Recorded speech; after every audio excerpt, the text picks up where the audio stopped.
Everyone, welcome back to my channel real life with Tuku. कैसे हैं आप लोग? आई होप आप बहुत अच्छे होंगे और सेहतमंद होंगे और आप लगातार मेरी वीडियो के साथ भी बने हुए होंगे। दोस्तों, आज की वीडियो में हम बात करेंगे कैश स्टफिंग एनवेलप के बारे में। मैंने लगातार आपको सितंबर मंथ से कैश स्टफिंग एनवेलप जो है उसका आपको वीडियो देती आई हूं और उसमें मैंने आपको बताया है लिफाफे वाला तरीका कि कैसे आपको सारे खर्च अलग अलग लिफाफे में रखने हैं और आपको अपने पैसे को बचाना है। देखिए दोस्तों, मेरे पास बहुत सारे कमेंट आए हुए हैं कि आपका ये जो टेक्निक है ये बहुत कारगर सिद्ध हो रहा है और इससे हमने बहुत सारे पैसे बचाए हैं। तो आप इस वीडियो पे देखिए और इसमें हम फरवरी का जो हमारा पे चेक है वो 21,000 का है और 21,000 को हमने कैसे मैनेज किया है वो मैं आपको दिखाती हूँ। तो दोस्तों, वीडियो स्टार्ट होने से पहले एक नम्र निवेदन है कि अगर आप लोगों ने अभी तक रियल लाइफ विद टुकू को सब्सक्राइब नहीं किया तो प्लीज सब्सक्राइब कर लीजिए अपने इस चैनल को और साथ में जो बेल आइकन है उसे भी जरूर प्रेस कर दीजिएगा ताकि ऐसे ही इंटरेस्टिंग वीडियो के नोटिफिकेशन आपको मिलते रहें। दोस्तों, वीडियो पसंद आए तो एक लाइक जरूर कर दीजिएगा। तो चलिए स्टार्ट करते हैं वीडियो को। तो दोस्तों, यहाँ पे हम इस बार वीडियो जो लेकर आए हैं ये कैश इन्वेलप स्टफिंग जो हर मंथ में हमने आपको दिया है और ये जो है ये फरवरी मंथ का है और इसमें वो जो लिफाफे में हम पैसे डाल देते हैं, हर एक जो जो हमारा खर्च होता है उसको कैटेगराइज करके रखते हैं, वही वीडियो है। जो मेरे पुराने व्यूअर हैं उन्हें अच्छी तरह से पता है, लेकिन जो नए हमारे साथ जुड़े हैं उन्हें हम एक बार अच्छे से समझा देते हैं। और दोस्तों, यहाँ पे जो हमारा पे चेक है वो 21,000 का है। तो आपने लास्ट टाइम वाला जो वीडियो देखा होगा जनवरी का, उसमें हमने 21,500 रखा था, यहाँ 500 कम किया है। लगातार जो हमारा ये पे चेक है वो मैं 25,000 से चला रही थी और अभी 21,000 तक आ गया है। मतलब धीरे धीरे मैं कम करती जा रही हूँ। अब कम इसलिए कर रही हूँ, मेरे पास लास्ट टाइम एक क्वेश्चन आ गया था कि आपकी सैलरी लगातार कम क्यों हो रही है। तो सैलरी कम नहीं हो रही है दोस्तों, यहाँ पे मुझे ये चीज़ दिखाना है कि कैसे हम अपने पैसे को मतलब कम कर करके भी अपने घर को मैनेज कर सकते हैं। तो उसमें थोड़ा थोड़ा सा अगर हर जगह से कटौती करने लगी तो घर बहुत बेहतर ढंग से चल पाता है। उसी वजह से यहाँ पे मैंने 21,000 में अपना पे चेक चलाया है और ये जो फिक्स्ड फंड है और सिंकिंग फंड है, तो एक बार मैं पहले आप लोग को यहाँ पे क्लियर कर दूं।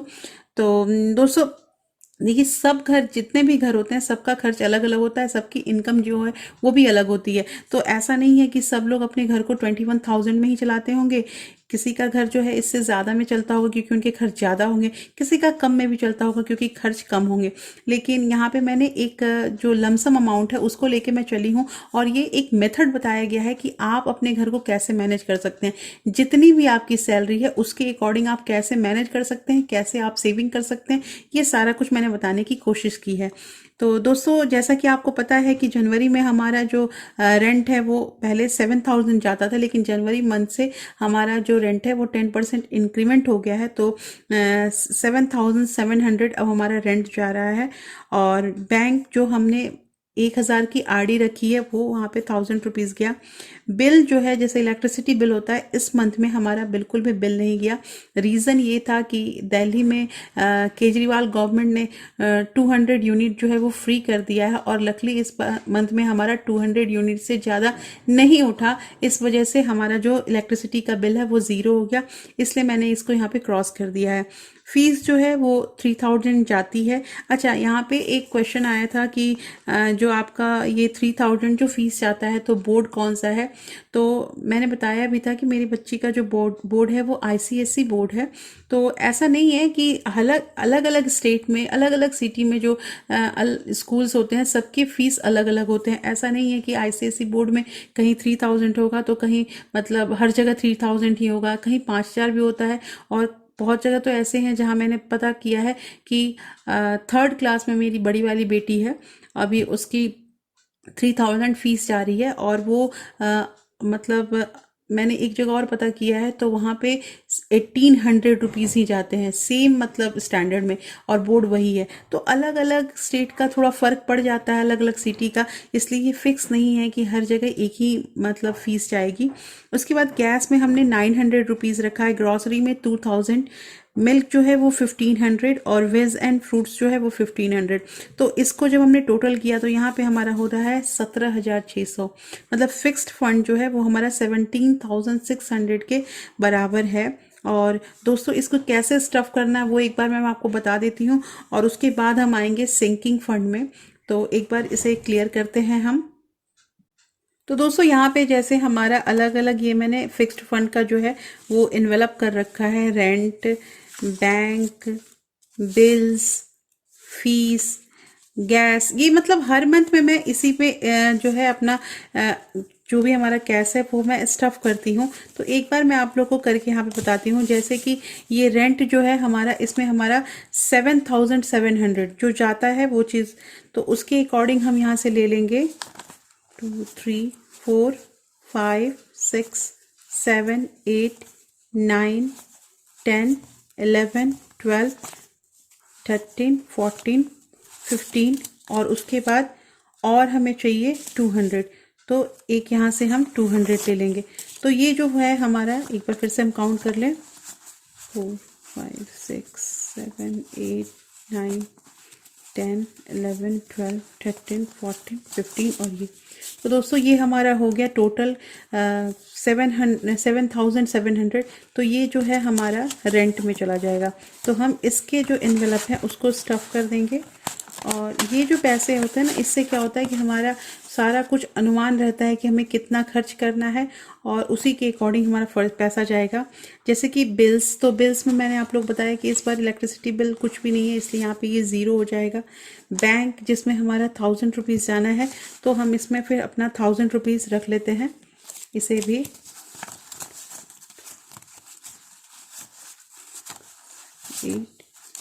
और यहाँ से एक ले लेते हैं।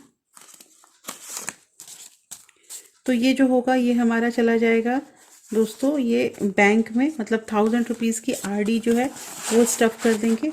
इसके साथ दोस्तों मैं आपको मतलब वीडियो के एंड होते होते एक और भी ट्रिक बताऊंगी कि कैसे कुछ और पैसे हमने बचाए हैं। तो सबसे पहले मैं ये जितने भी हमारा एनवलप है उसको स्टफ़ करके उसके बाद मैं आपको दिखाती हूँ। तो दोस्तों यहाँ पे हमने ये सारा जो कैश है ये स्टफ़ कर लिया है। जैसे कि जो मैंने आप लोगों को फिक्स फंड में बताया कि रेंट है, बैंक है, मिल्क है, ये सारा जो है हमारा ये स्टफ़ हो गया है। अब ये जो पैसे बचे हैं ये हमारे सिंकिंग फंड में आएंगे। तो सिंकिंग फंड को भी एक बार हम क्लियर कर लें कि क्या क्या है सिंकिंग फंड में। तो दोस्तों सिंकिंग फंड में जो है ये हमारा सबसे पहले इमरजेंसी के लिए 200 रुपीज़ है। अब ये इमरजेंसी फंड नहीं है, फंड जो है वो अलग चीज़ होती है। ये घर में जैसे इमरजेंसी में कुछ पैसे रखने होते हैं, जो मैंने आप लोगों को बताया है कि कोई भी जैसे मान लो मेडिसिन वगैरह लेना पड़ा तो ठीक है, नहीं तो फिर ये भी हमारे पैसे बच ही जाएंगे। तो ये हो गए। फर्स्ट बर्थडे, जैसा मैंने आपको बताया है कि मेरे 2 बच्चे हैं, तो दोनों के बर्थडे के लिए मैं 500 रुपीज़ जो है वो हर मंथ में पहले ही सेपरेट करने लगती हूँ। और उसके बाद जो एनिवर्सरी आती है उसके के लिए भी 500 रुपीज़ हो ही जाता है। तो आप समझो कि मतलब अगर 8 महीने की सेविंग हुई तो कुछ पैसे हो जाएंगे, अगर 12 महीने हुए तो भी मतलब 6000 के लमसम हो ही जाते हैं। तो मेरा इसमें हो जाता है। अच्छा एक मिनट, एक चीज़ और पूछना है। एक मैसेज आया था कि बर्थडे जो है वो 500 में नहीं होता है, आप 500 क्यों स्टफ़ कर रहे हो। तो ये जो है ये मेरा मतलब पूरे साल में 500 मैं हर मंथ में रखूँगी, तो वो जो होगा पूरे साल में मेरे को 6000 रुपये हो ही जाते हैं। और कभी कभार अगर मैं उस पैसे को यूज कर दूं फिर भी मेरे पास 4000 या 4500 रुपये होते हैं, और that is enough for me. क्योंकि मैं जैसे बहुत बड़ी पार्टी ऑर्गेनाइज नहीं करती हूँ, मैं सिंपल घर में गेट टुगेदर करती हूँ जिसमें मेरे कुछ लोग आते हैं, फैमिली मेम्बर हैं और कुछ मेरे फ्रेंड्स हैं आते हैं। मैं घर में खुद कुक करती हूँ और ऐसे करके हम बर्थडे सेलिब्रेट करते हैं। ऐसा नहीं है कि जैसे बच्चों का बर्थडे या कुछ भी है तो हम बाहर मतलब रेस्टोरेंट में या पार्टी शार्टी कर रहे हैं, इतना बड़ा फंक्शन में नहीं दे पाती हूँ। तो क्योंकि मैं एक बिल्कुल मध्यम वर्गीय घर में हूँ और मैं सरवाइव कर रही हूँ, वैसे ही मैं आप लोग को अपना बस अनुभव बता रही हूँ। तो यहाँ पे जो है फर्स्ट बर्थडे, सेकंड बर्थडे और एनिवर्सरी 500। अच्छा फेस्टिवल और ट्रैवल जो है इसमें मैंने 500 रुपीज़ रखी है। दोस्तों पहले आप जो पुराने व्यूवर हैं उन्हें पता होगा कि पहले मैं इसमें 1000 रुपीज़ रखती थी, लेकिन अब क्या हो गया है कि अब थोड़ा हमें कम में अपना घर चलाना है। और ये जो पैसे हैं इन पैसों को मैंने हाफ कर दिया है, क्योंकि घर में खर्च कुछ और भी ज़्यादा है। ऐसा नहीं है कि हम जो ये कर रहे हैं इसके अलावा भी कभी कभी कुछ खर्च ज़्यादा हो जाते हैं, तो फिर मैंने इसको क्या किया, हाफ कर दिया है। और ये जो फेस्टिवल होता है, जैसे अभी होली आ रही है, तो होली में मेरे पास ऐसे ही करके कम से कम मतलब 2500 रुपये हो ही चुके हैं। और ये इस मंथ में चाहेंगे तो ये 3000 हो जाएंगे, मतलब अगले मंथ में हमारी होली आएगी तब तक मेरे पास 3500 रुपये हो ही जाएंगे। तो 3500 में मुझे जहाँ तक विश्वास है कि मेरी होली सही हो जाएगी। हाँ, कपड़े वपड़े जो बच्चों के खरीदने हैं उसके लिए थोड़ा कम पड़ेगा, तो उसके लिए मैं देखूंगी कि क्या करना है। ट्रैवलिंग के लिए जो होता है ये हम जैसे टिकट वगैरह कराते हैं ट्रेन का, तो ट्रेन का टिकट तो कार्ड से होता है, लेकिन ये जो पैसे हैं ये मेरे पास रहते हैं तो मुझे टेंशन नहीं होती है, क्योंकि जो कार्ड के पैसे मैंने लिए हैं वो पैसे की भरपाई मैं कर सकती हूँ, इसलिए मैं 500 करके हर मंथ अलग करती जाती हूँ। सेविंग चैलेंज में इस बार मैंने 400 रुपीज़ ही रखा है, क्यों हर बार तो हम 500 रखते हैं, लेकिन इसके अलावा भी दोस्तों हम जैसे ये मिल्क ग्रॉसरी इसका जो पैसा होता है ना, इसके कुछ कुछ पैसे हमारे बच ही जाते हैं, तो अभी मैंने 400 ही रखा और एक्स्ट्रा में 300 रुपीज़ रखा है, और ये टोटल हो गया हमारा 3400। देखिए यहाँ पे जो फिक्स्ड फंड है वो है 17,600 और ये हमारा सिंकिंग फंड है 3,400, तो टोटल जो है वो हमारा हो रहा है 21,000, ये टोटल हो रहा है। तो पहले अब सिंकिंग फंड को जो हमें जो फिल करना है वो एक बार मैं आप लोग को दिखा दूँ। जैसे कि दोस्तों यहाँ पे हमारा ये जो है ये सिंकिंग फंड का जो भी हमारा इन्वेलप है, और इसमें हम जैसे जैसे हमने यहाँ पे कैटेगराइज किया है वैसे वैसे हमें पैसे जो हैं वो स्टफ़ करने हैं। तो जैसे कि सबसे पहले चीज़ जो है ये, एक मिनट इसको स्टेबल कर लूँ पहले मैं। तो जैसे कि यहाँ पे सबसे पहला हमारा जो फंड है वो इमरजेंसी है, और इमरजेंसी में 200 रुपये हैं, तो ये जो 200 रुपये है ये हम इसमें स्टफ़ कर लेंगे, और ऑलरेडी कुछ पैसे हैं हमारे। तो हाँ, लास्ट टाइम मैंने बोला था कि हम कैरी फॉरवर्ड कर देते हैं, तो बहुत सारे क्वेश्चन आ रहे थे कि कैरी फॉरवर्ड का मतलब क्या होता है, मतलब इसमें के पैसे निकाल के हम कहीं और रख देते हैं। तो अभी फ़िलहाल हमारा पैसा इसी में है, और इसको जब कलेक्ट कर लेंगे तो हम इस पैसे को फिर अलग कर देंगे। सेकेंड है हमारा फर्स्ट बर्थडे, तो इसमें भी इस एनवेलप में भी हमारे पास ऑलरेडी कुछ पैसे हैं, तो और हमारा जो 500 रुपीज़ है वो हमारा इसमें हम स्टफ़ कर देंगे और इसे भी हम अलग कर देंगे। सिमिलरली हमारा जो ये सेकंड बर्थडे है, तो सेकंड बर्थडे में भी कुछ पैसे हैं और हम इसको 500 जो है अलग कर लेंगे। तो अब क्लियर हो रहा होगा कि ये जो पैसे इकट्ठे हो जाएंगे ना, तो हमारा फिर मतलब 12 महीने में, 12 महीने अगर नहीं हो पाते हैं तो कभी किसी महीने में जैसे कि आपको 11 हो या 10 हो तो 5,000 करीब में हो ही जाएंगे। उसके बाद एनिवर्सरी है तो उसमें भी हमारा ये है जो 500 ये रुपीज़ जाएगा ही, तो इसको भी हम इसमें रख लेते हैं। ऐसे करके इसमें मतलब ऑलरेडी पैसे हैं। फेस्टिवल उसमें भी हमारा 500 जा रहा है, तो इसमें भी कुछ पैसे हैं हमारे पास और हम इसको 500 ले लेंगे, तो ये 200 हुए और ये 500, तो इतना जो है हम इसको स्टफ़ करके इसमें भी हम अलग कर लेंगे। तो ऐसे करके जैसे हमें सारे पैसे जो है वो रखने हैं। अगेन हमारे ट्रेवल जो है, ट्रेवल में भी हमारा 500 जाएगा, तो सिंपली हम ये जो है 500 इसको भी इसमें स्टफ़ कर लेंगे और पैसे इसमें हैं ऑलरेडी।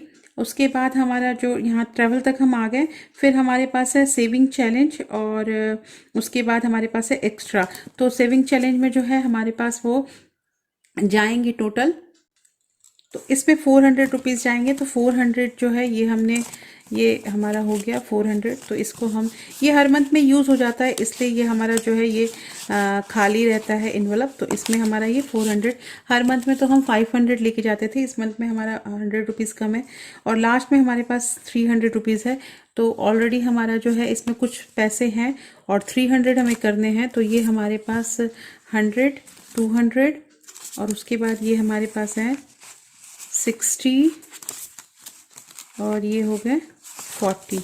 तो टोटल हमारे पास हो गए हैं ये 300 रुपीज़। तो इसको भी हम इसमें स्टफ़ कर लेंगे और ये एक्स्ट्रा वाले जो पैसे होते हैं ना, ये भी पैसे बच ही जाते हैं। तो कैरी फॉरवर्ड का मतलब होता है कि जितने भी हमारे मतलब कि पैसे हैं उसको हम अलग हटा दें, जो एक्स्ट्रा हमारे बचते हैं उस पैसों को हम अलग हटा दें।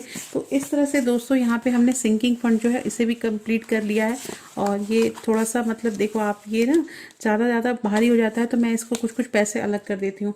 इसके अलावा दोस्तों मुझे जो बताना था, लास्ट में जो कुछ पैसे हमने, जो हमारे पैसे कुछ बच गए थे, जैसे कि ये कुछ पैसे, कुछ कॉइन वगैरह जो है ये मैं इकट्ठा इसमें कर लेती हूँ। ये सिंपली मेरे पास एक चूड़ी का डब्बा रखा हुआ था, तो इसमें मैंने पैसे रखे हैं और ये मैंने भी काउंट नहीं किए हैं, लेकिन जहाँ तक मुझे लगता है कि ये मतलब 200-250 के करीब में होंगे। इसमें 10, 5, 2, 1 जितने होते हैं सब मैं कॉइन इसी में कलेक्ट करती हूँ। मेरे पास, मैं कोई गुल्लक वुल्लक कभी रखी नहीं हूँ, इस वजह से मैं ऐसे ही कलेक्ट करती हूँ। और ये मैंने सोच रखा है कि जब ये 500 के करीब में हो जाएंगे तो मैं इसका फिर एक नोट नोट कर लूँगी और वो नोट मेरा हो जाता है इजीली, क्योंकि मैं इस पैसे को ले जाकर दे देती हूँ दुकान में, तो दुकान वाले ले लेते हैं। जो मेरे बगल में एक किराने का दुकान है वो ले लेते हैं और वो मुझे नोट दे देते हैं, तो ऐसे करके भी हमारे पैसे बच ही जाते हैं।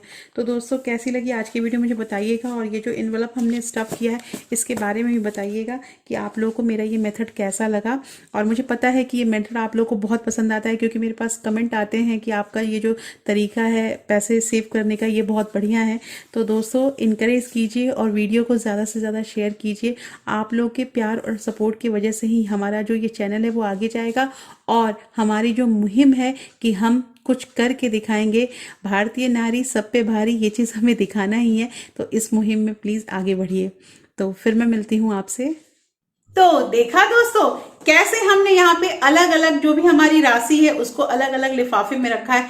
आपके पास अगर लिफाफे नहीं है तो आप इसे अलग अलग पर्स में भी रख सकते हैं। अब आप सोचोगे कि पर्स में कैसे रखेंगे, तो वो जो ज्वेलरी वाले पर्स होते हैं ना वो हर घर में मिल जाते हैं, 8-10 तो हर घर में मिल जाते हैं। और पता है जब इन्वेलप नहीं होता था मेरे पास, जब मैंने स्टार्टिंग में ही स्टार्ट किया था, तो मैं जो पेजेस होते हैं ना, तो पेजेस के छोटे छोटे स्मॉल पाउच बनते हैं उसको बना के और उसमें ये पैसे रखती थी। लेकिन बाद में जब इन्वेलप मेरे पास मिलने लगे तो मैंने इन्वेलप में ये काम शुरू कर दिया। तो दोस्तों आप भी ऐसे कीजिए और मुझे कमेंट करके बताइएगा कि क्या आपको वाकई ये टेक्निक अच्छा लगा है। जो मेरे पुराने सब्सक्राइबर हैं उन्हें ये पता है टेक्निक, और वो इस टेक्निक से चल भी रहे हैं और बहुत पैसे भी बचा रहे हैं। लेकिन अभी जो मेरे साथ जुड़े हैं उनको बताना है कि आप लोगों को ये वीडियो कैसा लगा, और अगर आप लोगों को अच्छा लगा है तो एक लाइक जरूर कर दीजिएगा। और आप इस वीडियो को अपने फ्रेंड्स और फैमिली के साथ शेयर भी कर सकते हैं। और फिर मैं मिलती हूँ ऐसे ही एक इंटरेस्टिंग वीडियो के साथ। तब तक अपना प्यार और सपोर्ट ऐसे ही बरकरार रखिएगा। और दोस्तों आप मुझे इंस्टाग्राम और टेलीग्राम में ज्वाइन भी कर सकते हैं। Thank you, thanks for watching.